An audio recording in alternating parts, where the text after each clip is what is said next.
The mysterious encounter. The first time Jackson saw her, he thought the relentless desert heat had finally fried his brain. Nothing else explained the vision of a woman with tangled copper hair, tattered clothes, and fingers that seemed to shimmer with an internal light.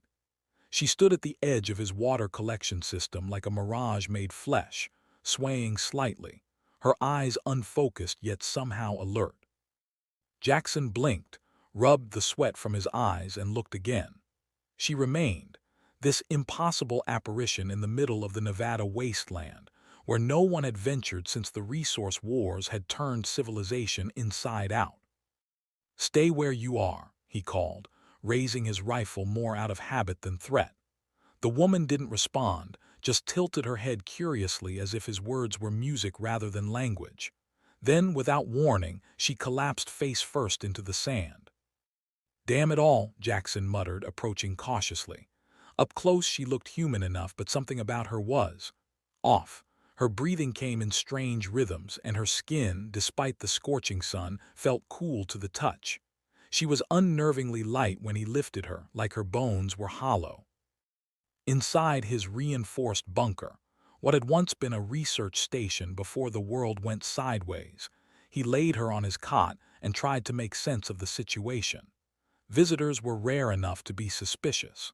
Visitors who appeared out of nowhere in the middle of a wasteland were impossible.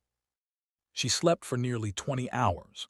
When she finally woke, she devoured 3 days' worth of rations in a single sitting, barely pausing to breathe.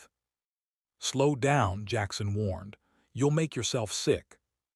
She paused, a spoonful of preserved peaches halfway to her mouth. "Sick? No, processing efficiency optimal." Her voice had an unusual cadence, like someone who had learned language from technical manuals. "What's your name?" he asked. She seemed to consider this question longer than necessary. "You may call me Lyra." "Jackson," he replied, watching her carefully. "Where did you come from, Lyra? There's nothing out there for 100 miles except sand and radiation."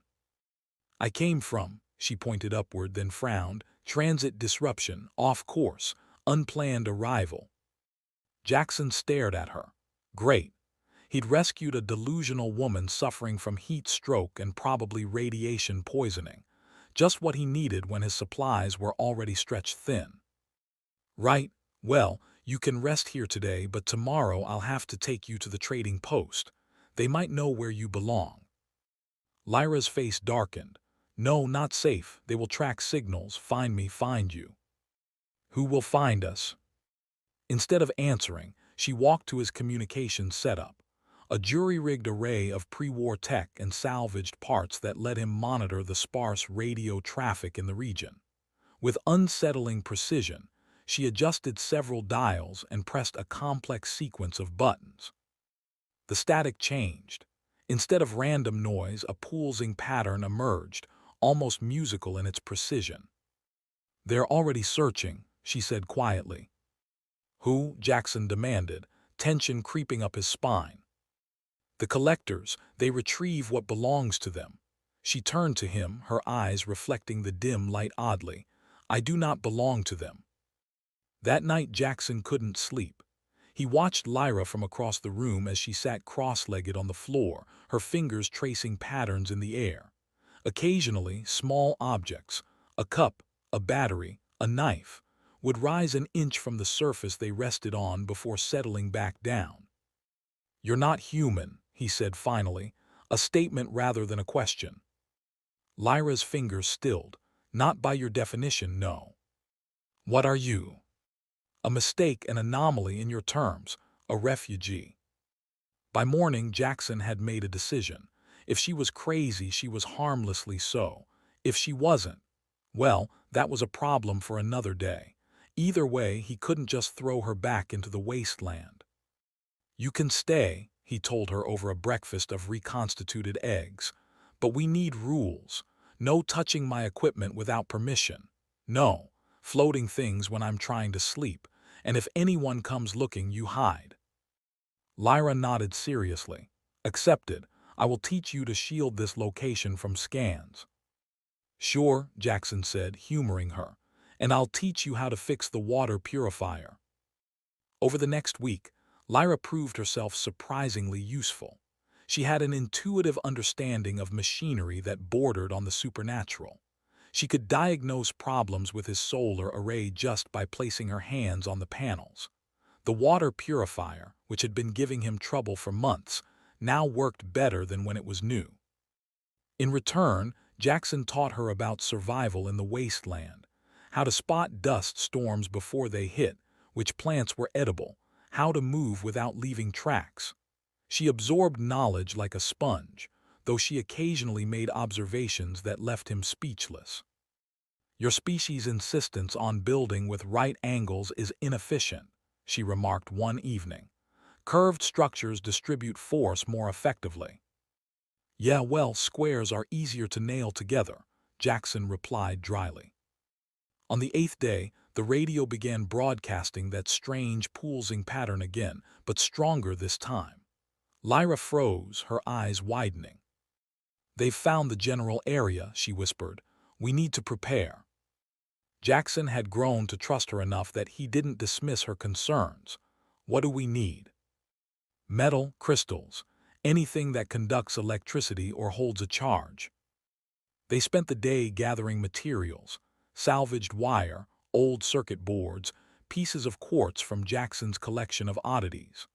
Lyra worked with focused intensity, attaching components in patterns that made no logical sense to Jackson, but seemed to satisfy some design only she understood. By sunset, she had constructed a ring of small devices around the perimeter of the bunker. When activated, they emitted a low hum that made Jackson's teeth ache. "Disruption field," she explained. "It will mask our presence, confuse their sensors." Jackson was about to ask more questions when a sound cut through the desert quiet, a high, thin whine like metal under incredible stress. He rushed outside, Lyra close behind. Above them, the twilight sky was torn by streaks of light, not meteors but something else. Objects moving with purpose, searching. As he watched, one of the lights changed direction sharply, heading straight toward them. "Get inside," Lyra ordered, her voice suddenly commanding. The approaching light grew brighter, resolving into a sleek, silvery craft no larger than a motorcycle. It hovered 50 feet above them, scanning with an invisible beam that made the air shimmer. Lyra stepped forward, placing herself between Jackson and the craft. Her fingers splayed wide, and for a moment, Jackson thought he saw currents of energy dancing between them. The craft emitted a burst of sound, not language, but a complex series of tones. Lyra responded in kind, her voice shifting into something inhuman. The standoff lasted 10 seconds, though it felt like hours. Then, with another sharp whine, the craft shot upward and vanished into the darkening sky. Lyra's shoulders slumped. "Scout drone," she said, her voice returning to normal. "Basic intelligence. I convinced it there was nothing of interest here."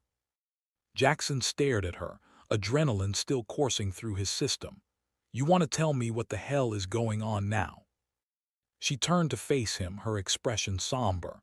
"My presence here is a violation of protocols. My species does not officially acknowledge Earth as inhabited. You are considered," she hesitated, "pre-viable, but I've been running from them for reasons of my own." "Your species," Jackson repeated slowly. "You're saying you're an alien." "That term is imprecise, but functionally correct." Jackson ran a hand through his hair, laughing despite himself. "Great. Perfect. I've got an illegal alien living in my bunker, and now her space immigration officers are after us." "Not officers," Lyra corrected. "Systems, autonomous retrieval units, no individual consciousness, only purpose." "Even better, robot space cops." "That drone was merely the first," she said, ignoring his sarcasm. "It will report failure, but others will come, more sophisticated ones. We have perhaps 3 days to prepare." Jackson looked back at his bunker, the closest thing to home he'd had since the wars began. Then he looked at Lyra, this impossible woman who could make objects float and speak to machines. 3 days, he echoed. Then what? Lyra's fingers twitched, and the air between them briefly shimmered with that strange energy again. Then we either become very good at hiding, she said, or we teach your world how to fight back. The cosmic revolution. 3 days passed in a blur of frantic preparation.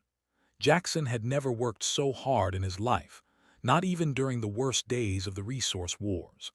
Under Lyra's guidance, they transformed his humble bunker into something that resembled a mad scientist's laboratory crossed with an art installation.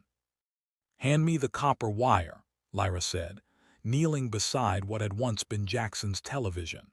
She had gutted it completely, replacing its innards with a complex array of crystals and circuit boards salvaged from his collection of pre-war tech. "This is the last of it," Jackson replied, passing her the coil. His fingers brushed against hers, and he felt the now-familiar tingle of energy that seemed to constantly surround her. "Will it be enough?" Lyra's expression remained focused as she wove the wire through her creation. "It will have to be." The disruption field they had established was holding, but for how long was anyone's guess. Twice more, scout drones had passed overhead, scanning with increasing intensity. Each time, Lyra had communicated with them, sending them away confused, but each encounter left her more drained than the last. "You never told me why they're after you specifically," Jackson said that evening as they ate a sparse meal of canned beans and dried fruit. Lyra paused, setting down her spoon. "I am a cartographer. My function, my purpose, was to map uncharted systems for potential resource extraction." "You're a scout for an invasion force," Jackson translated grimly. "No," she shook her head emphatically. "Not invasion, collection. Your planet was simply inventory, another point in the database." She looked away. "Until I interfaced with your world's information networks." "You hacked our internet." A small smile touched her lips. "Your technological barriers are quaint, but yes, I absorbed your data streams, your art, your music, your stories." Her expression grew distant. "Your species imagines so vividly. You dream impossible things and then strive to make them real. My kind doesn't dream, we execute functions." "So what changed?" "I began to question my function. I transmitted false data about Earth, marking it as uninhabitable, devoid of useful resources. When my deception was discovered, retrieval protocols were initiated." Jackson stared at her. "You risked everything to protect us. Why?" "Because you deserve the chance to reach your potential without being processed." Lyra's eyes met his. "And because I want to be more than my function." Before Jackson could respond, a piercing alarm shrieked from the modified radio. Lyra leapt to her feet, hands already dancing over the controls. "They've sent a sentinel," she said, voice tight. "Much more sophisticated than the drones. It's trying to penetrate our disruption field." Jackson grabbed his rifle, useless as it likely was against alien technology, and headed for the door. "What do we do?" "We need to strengthen the field and mask our energy signature. Help me activate the amplifiers." Together they raced around the perimeter of the bunker, activating the devices Lyra had positioned strategically. Each hummed to life with increasing intensity, creating a web of invisible energy that made the air waver like heat rising from sun-baked asphalt. Above them, the sky darkened unnaturally, clouds gathering with unnatural speed. Lightning flashed, but wrong somehow, branching in geometric patterns rather than jagged forks. "That's not a storm," Jackson breathed. "Atmospheric manipulation," Lyra confirmed. "They're trying to flush us out." The wind rose to a howl, whipping sand against the bunker's reinforced walls. Through the maelstrom, Jackson glimpsed a shape descending, larger than the drones, articulated like an insect, with pulsing lights along its metallic carapace. Lyra gripped his arm. "The amplifiers aren't enough, it's still tracking us." "What else can we do?" For a moment, indecision flashed across her features. Then determination hardened her gaze. "There's one more option. The resonance core I built. It can generate a feedback pulse strong enough to disable the sentinel, but what? It will act as a beacon. It will tell them exactly where I am and what I've done. Jackson's jaw tightened. If we don't use it, the sentinel will find us eventually. Its search patterns are adaptive. Then we use it, he decided. Better to choose the battlefield than wait for the fight to come to us. Lyra nodded once and moved to the center of the bunker, where a crystalline device lay dormant. Her fingers danced above it, tracing complex patterns in the air. The crystal began to glow, pulsing in rhythm with her movements. Outside, the sentinel drew closer, its scanning beams cutting through the artificial storm like searchlights. The bunker walls groaned under the pressure of the wind. Now, Lyra whispered, and pressed her palm flat against the resonance core. Light erupted from the device, so bright Jackson had to shield his eyes. A wave of energy pulsed outward, passing through the bunker walls as if they weren't there.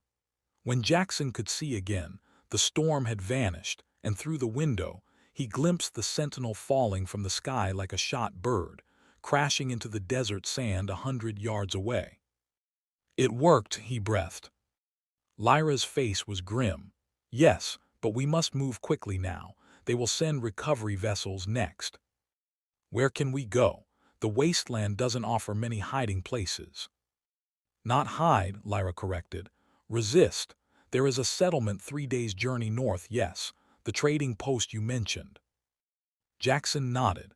About 40 people living in an old military bunker. They trade with the other survivor outposts. We need allies, and I need to share what I know before it's too late.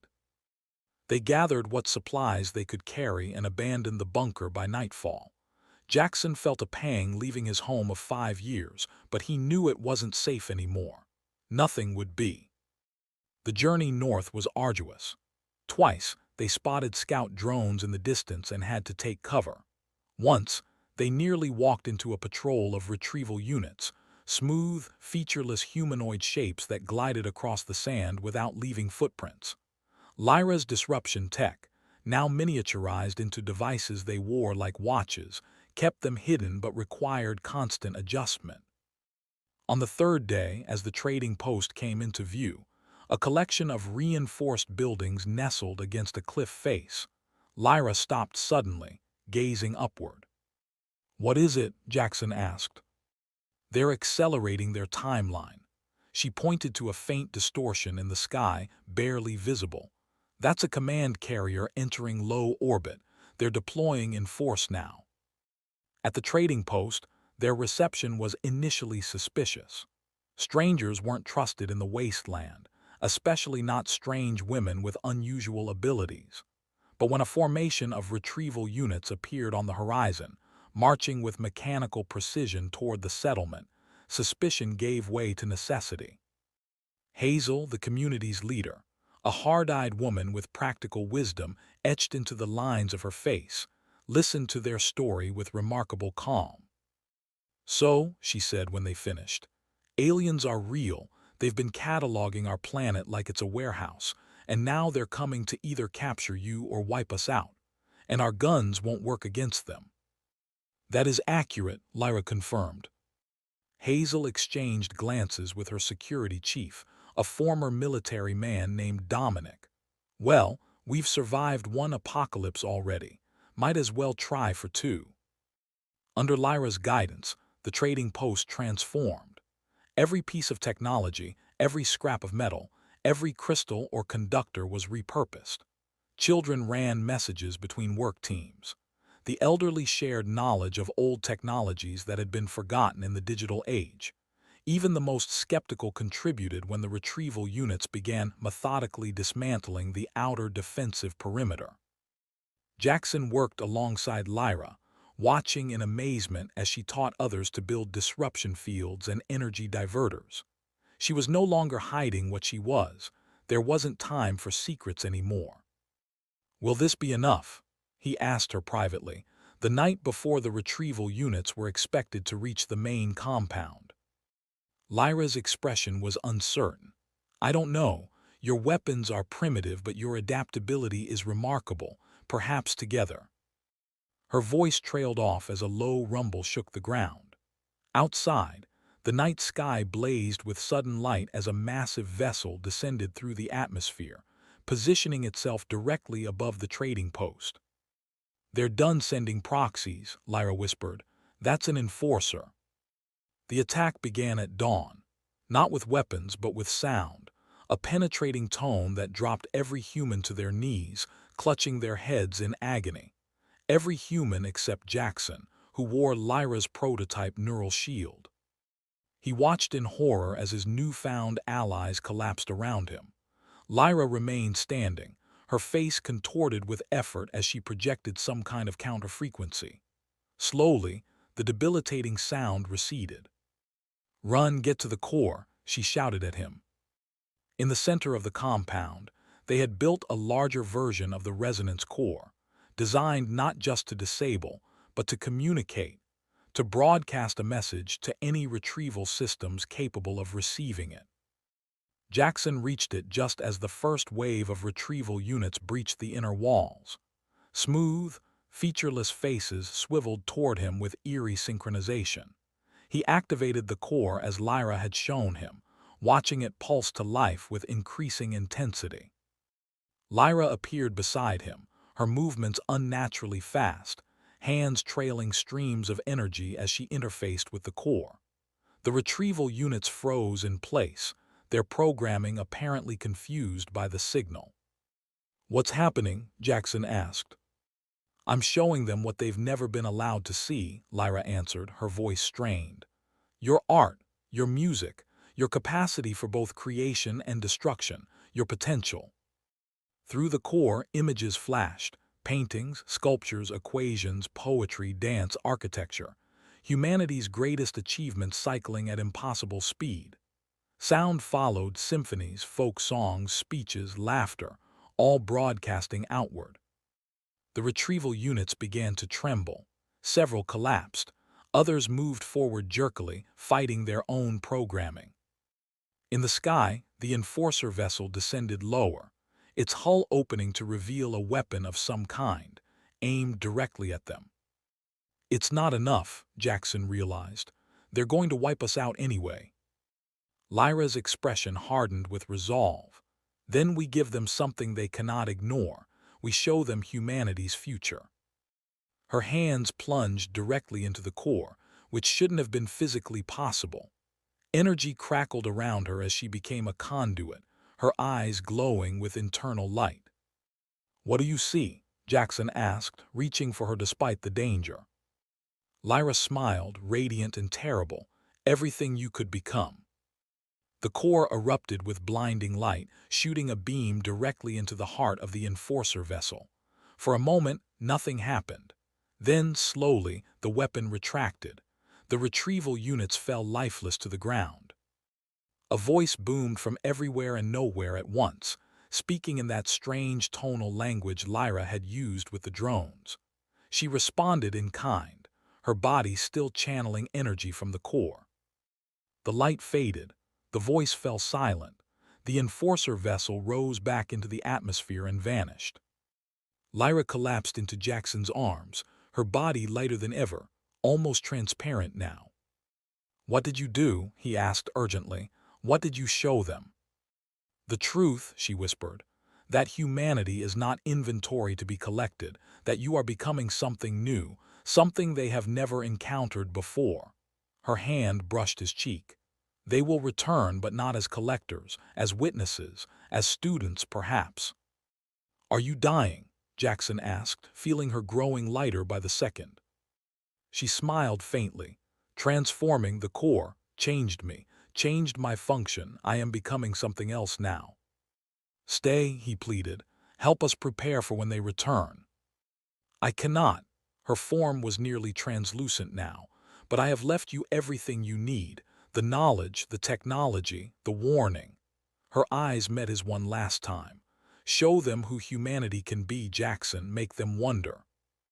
And then she was gone, dissolved into particles of light that scattered like stars across the dawn sky. In the days that followed, As the trading post recovered and word spread of the alien encounter, Jackson worked tirelessly to preserve and share Lyra's knowledge. Teams were dispatched to other settlements with copies of her designs. A new network of communication formed between the scattered remains of humanity. 1 year later, Jackson stood on the roof of what had become the Earth Defense Center, watching as the first human-built spacecraft, incorporating Lyra's technology, prepared for launch. They had learned quickly, these survivors of the end of one world and the beginning of another. He often looked to the stars, wondering if she was out there, watching, transformed into something beyond his understanding. And sometimes, when the wind blew just right across the wasteland, he thought he heard her voice in the static of the communications array. Show them who humanity can be. And that was exactly what they intended to do.